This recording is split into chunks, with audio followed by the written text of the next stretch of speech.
Welcome back to 20s and Counting. Let's get this started. Sure. We're back, 20s and Counting. This is episode 5, I believe, of 20s and Counting. This is my guess for like episode 3 or episode 2. So, Okay. I guess the title for our chat, or what we're going to be chatting about today, will be Imposter Syndrome. Okay. So, let's jump into it. For this, I'm going to start with a Bible verse, actually. I'm going to start with 2 verses, actually. Imposter All right. Let's Syndrome. do it. Where? I'm gonna try. I'm gonna kind of go through 2 people in the Bible that we saw a lot of. I felt like there was a lot of imposter syndrome with them. First would be Gideon, and then second was Moses. Okay. And our 2 chapters would be from Judges 6 and from, I believe, Moses chapter would be from Exodus 3. Let me read this. So, Judges 6. Now the angel of the Lord came and sat underneath, that's a big word, under the terebinth at Ophrah, which belonged to Joash the Abizarite, while his son Gideon was beating out wheat in the winepress to hide it from the Midianites. And the angel of the Lord appeared to him and said to him, "The Lord is with you, O mighty man of valor." And Gideon said to him, "Please, my Lord, if the Lord is with us, then why has all this happened to us? And where are all his wonderful deeds that our fathers recounted to us, saying, Did not the Lord bring us out from Egypt? But now the Lord has forsaken us and given us into the hand of Midian." And the Lord turned to him and said, "Go in the might of yours and save Israel from the hand of Midian. Do not I send you?" And we're gonna go to Exodus 4. Okay. Verse 1. Then Moses answered, "But behold, they will not believe me or listen to my voice, for they will say, 'The Lord did not appear to you.' The Lord said to him, 'What is in your hand?' He said, 'A staff.' And he said, 'Throw it on the ground.' So he threw it on the ground, and it became a serpent, and Moses ran from it. But the Lord said to Moses, 'Put on your hand and catch it by the tail.' 'Put out your hand.' So he put out his hand and caught it, and it became a staff in his hand, that they may believe that the Lord, the God of their fathers, the God of Abraham, God of Isaac, God of Jacob, has appeared to you." Again the Lord said to him, "Put your hand inside your cloak." And he put his hand inside his cloak, and when he took it out, behold, his hand was leprous like snow. Then God said to him, "Put your hand back in your cloak." When he put his hand back in his cloak, when he took it out, behold, it was restored like the rest of the flesh. "If they do not believe you," God said, "or listen to the first sign, they may believe the latter sign.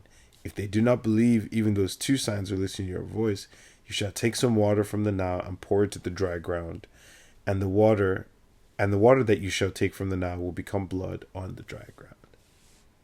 Wow, that was good. There's one more. There's 10. Okay, so Then Moses said to the Lord, "O my Lord, I am not eloquent either in the past or since you have spoken to your servant, but I am slow of speech and tongue." that's good. Why do you think that people would have that imposter syndrome? Like, where do you think that comes from? Wow.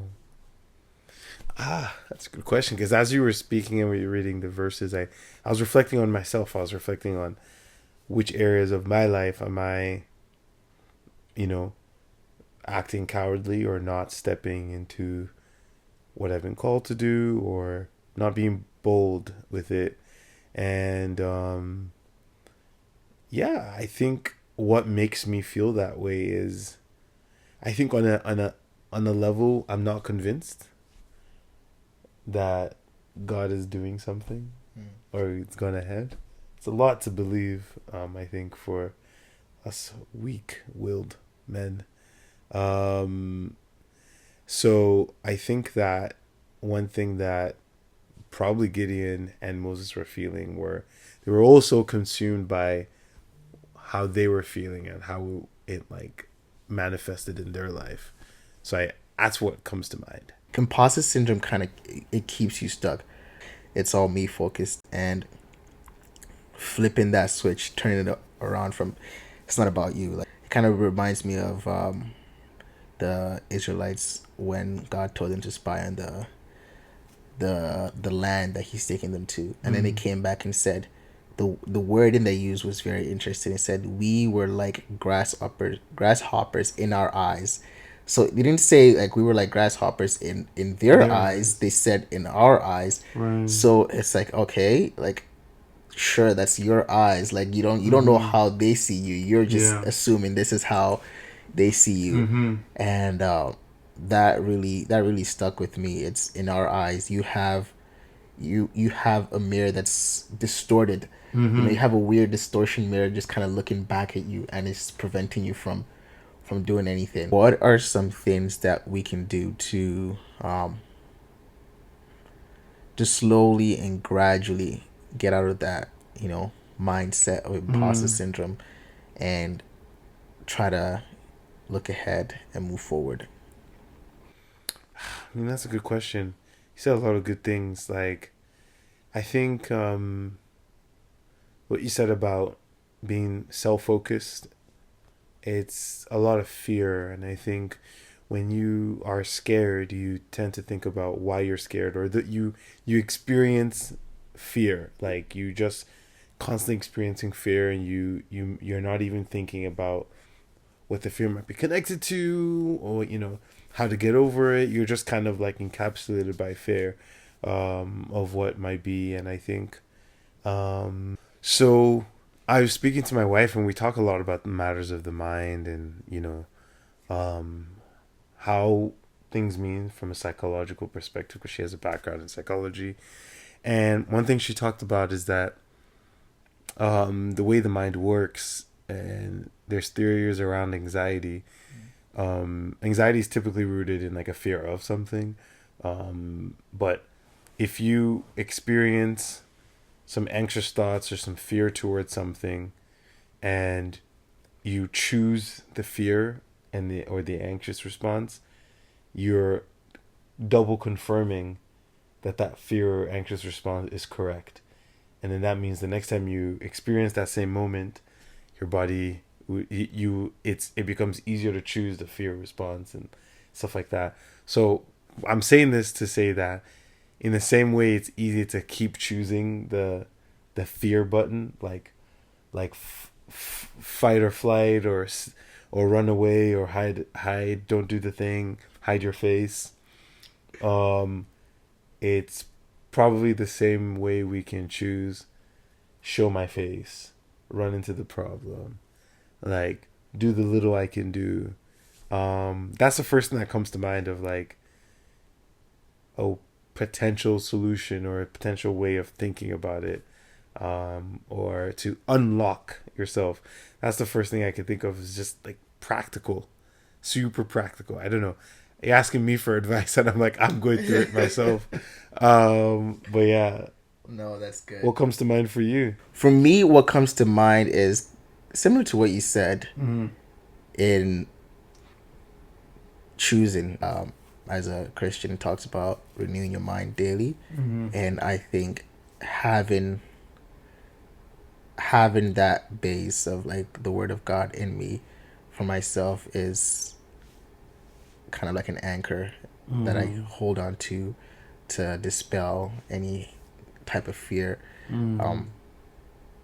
Daily, honestly, I feel like second every almost like every hour, just to try to make sure that, okay, I'm not choosing the fear part. I'm choosing the part that the part of like power. In the Exodus we read, he's like, who gave you the mouth? Like, God is telling Moses, like, who gave you your mouth to speak? Isn't it Yeah. him that gives you your mouth to speak? And who put you, for me, it's like it's thinking about who put you in this position. You didn't get this position was not made by you. This position was not any situation that you're in that you feel that fear. I have to realize that I didn't get here with my own self Strength, or yeah. with my own strength. Yeah. And I will not keep myself here in my own strength. So even in your walk in faith, sometimes it's a lot of people have that fear of even evangelizing or talking to people about God. They'd be like, oh, I'm not this, I'm not that, I'm not at this level yet to. But again, that's the fear kicking in, Yeah. and we had to realize that our faith was not something. You actually told me, you said the author of your faith was not you, it was Yeah. God. You know, 100%. it's God that's also the author of your faith, and it's God that's the author of every situation that you're in. So Yeah.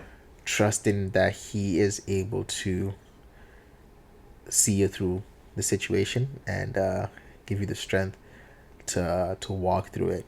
Yeah. No, I think that makes a lot of sense. I think um, one thing to add to that would be I love what you said about God is the author of your faith and, stuff like that. Like, biblically speaking, there's um, there's a lot of pride in thinking about yourself when you're scared of doing imposter syndrome. Like, when you're going through that season, um, it's only natural that you think about how scared you are and fearful you are, but it kind of puts you in the center. I've been going to this small group, and we've been talking about this term of beholding, like beholding God, beholding Jesus, beholding what He's done, and there's a sense of, if you look up, like metaphorically, if you look up at God and you put Him first, everything else kind of like fits into place. So when you're scared, or when like you're going through something, and when you're having imposter syndrome, and you like decenter your own self, and you just say, "Oh, I'm just gonna remind myself that God is the most important thing," and like you go through you meditate on that thought, it actually kind of helps like unlock I'm not sure if you ever had yourself unfreeze Yeah. when like you're scared of something, but you're like, okay, but God is, and that's how I feel right now, like looking for work and doing these things. It's like I'll be all like frozen in my own inaction or my fear or whatever, but when I behold God, suddenly I'm able to like do a lot more. And I think it connects to the passage where it said, through Christ all things are possible. But I think it connects really nicely to what you're saying about like, if you just remembered His power, you just remember that He gave you this faith, like it is beholding Him, like decentering the feeling you feel, because your feeling is not wrong. Yeah. It's just not authority, right? Yeah. It's like, Ooh, that's the word. You feel it's not wrong. It's just not authority. yeah, Bars. bars. Because like, like I think that's the faith part. It's like, your body's telling you this thing is cold. Obviously, it's cold. Yeah. Right. But your body doesn't know what temperature it's going to be. It doesn't know how things are going to change. It doesn't know it doesn't know that you need to do it cold. Yeah. It doesn't know any of those things. So it's just giving you information. It's kind of like you're making the judgment. And I think we all don't realize sometimes we're making the judgment of like, I'm not going to do this. Like Moses, he's like, basically like, oh, given everything, I've seen what I need to see. Thank you for your revelation. I've looked inside and I'm scared. So no. That's literally what he said. Yeah. So no. Yeah. Thank you. But like high level, stepping back, saying, wow, God, you are you, like beholding. It can help. I'll string another passage into this. Let's do it. Do you remember when I can't remember if it was Elijah or Elisha that was fighting, that was with the king of Israel when they were being attacked? It was one of the big prophets with the beard. Yeah. He was there. I don't know if you have a beard. The funny thing is I never even picture them. But the Israelites in this town were super scared of who was going to attack them. And kind of the same thing that happened, God told Elijah or Elisha, insert person, whoever finds this, you know who it is. And he was like, oh, actually, that's not what happened. He had a servant with him, like a servant who wasn't a prophet, but a little servant boy. Let's just say it was a boy who was like, oh my God, what are we going to do, Elisha? The armies of the neighbor are coming on town. And I believe Elijah or Elisha prayed a prayer that God should open the eyes of the servant. Was Elisha? Yeah. Bang. And so the servant then, in that snap moment, looks up and sees that the Lord's armies were basically sees into the spiritual dimension and sees the Lord's armies everywhere. And the servant like then was like, oh, we're good. We're gonna win. And it's like a lot of the time it's like that's what I always want to see. I always pray that, like, God, just show me where you want to go. Like, let me be like calm in the fact that you're gonna do something. It doesn't always work that way. I feel like sometimes he's like, even saying that, it's kind of like the signs of when they showed it to Moses. God showed him 3 signs, and he still was like, nope, I'm not gonna do it. So it's almost like it's not really about the signs. It's also kind of like just being obedient based on the fact that, like, well, damn, I'm scared. Let me step further still. And me behold God and His glory and what He's about. And I've talked a lot, but that's just what I'm thinking. That's good. That's good. The armies of God were with them in that situation. This was great. I think we've talked about a lot. I think so too. A lot for people to ponder on. Yeah. And to help with imposter syndrome. The next time you're in a situation of imposter syndrome, remember the key words that Shay said. Your feelings are not authority. You know, God is the authority in your life. So don't let your feelings dictate how you move, how you maneuver the situation. You know, take a step back. Don't have that pride to just looking at yourself. You know, behold God, like you said. Right. Behold God, and just kind of watch how everything falls into place. I love it. But yeah, until next time. Until next time. Bye for now. Bye.